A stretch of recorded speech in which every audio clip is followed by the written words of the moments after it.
Hello મિત્રો, જય શ્રી કૃષ્ણ, જય દ્વારકાધીશ। કેમ છો બધા? તો જો આપણે સવારમાં પહેલાં તો ઘરનું કામ પતાવી ને પછી થઈ ગયા છે તૈયાર, કેમ કે આપણે જવાનું તો મારા સસરાના ભાઈમાં લગ્ન લખાતા હતા ને એટલે તો આપણે જો સવારમાં પહેલાં તૈયાર થઈ ગયા છે।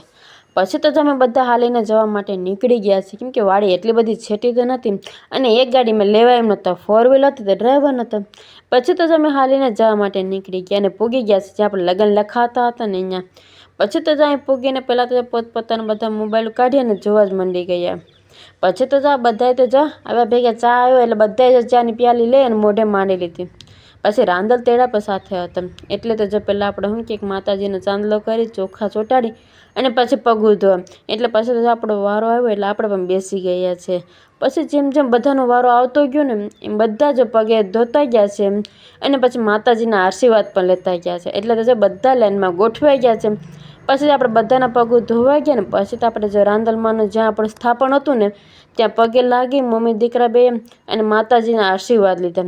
એમાં ક્રિશીભાઈ તો છાના માના બેઠા હતી।